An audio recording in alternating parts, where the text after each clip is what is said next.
কয়েকদিন ধরেই দেশের আবহাওয়ায় বেশ তারতম্য লক্ষ্য করা যাচ্ছে। কখনো রোদ, কখনো বা বজ্রবৃষ্টি, আবার কখনো দেখা যাচ্ছে রোদ বৃষ্টির খেলা। সাধারণত বৃষ্টি হলে আবহাওয়া শীতল হয়, কিন্তু এবার বৃষ্টি হলেই উল্টো বাড়বে গরম, আর এমনটাই জানিয়েছে আবহাওয়া অফিস। রাজধানী ঢাকা এবং এর আশেপাশের এলাকায় হালকা বৃষ্টি বা বজ্রসহ বৃষ্টি হতে পারে। সেই সঙ্গে তাপমাত্রা আগের তুলনায় কিছুটা বেড়ে বেশ গরম অনুভূত হতে পারে। রোববার আবহাওয়ার পূর্বাভাসে এসব তথ্য জানিয়েছে আবহাওয়া অধিদপ্তর। এতে বলা হয়েছে, ঢাকা ও আশেপাশের অঞ্চলের আকাশ আংশিক মেঘলা থাকতে পারে। দিনের মধ্যে হালকা বৃষ্টি বা বজ্রসহ বৃষ্টির সম্ভাবনা রয়েছে।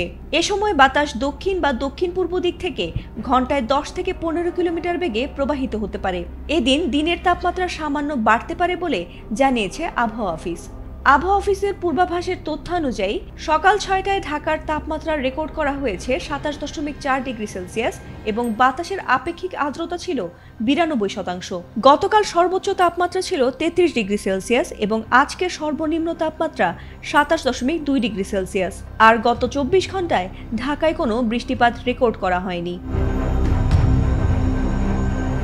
অন্যদিকে গতকাল রাতে আবহাওয়া অধিদপ্তর থেকে প্রকাশিত সারা দেশে সম্ভাব্য পূর্বাভাসে জানানো হয়েছে, রংপুর, রাজশাহী ও ময়মনসিংহ বিভাগের অধিকাংশ জায়গায় এবং ঢাকা, খুলনা, বরিশাল, চট্টগ্রাম ও সিলেট বিভাগের অনেক জায়গায় অস্থায়ীভাবে দমকা হাওয়া সহ হালকা থেকে মাঝারি ধরনের বৃষ্টি বা বজ্রসহ বৃষ্টি হতে পারে। সেই সঙ্গে রংপুর, রাজশাহী ও ময়মনসিংহ বিভাগের কোথাও কোথাও মাঝারি ধরনের ভারী থেকে অতি ভারী বর্ষণ হতে পারে। এছাড়া দেশের উত্তরাঞ্চলে দিন ও রাতের তাপমাত্রা প্রায় অপরিবর্তিত থাকতে পারে, আর দেশের অন্যান্য জায়গায় তা সামান্য বাড়তে পারে বলে জানিয়েছে আবহাওয়া অফিস।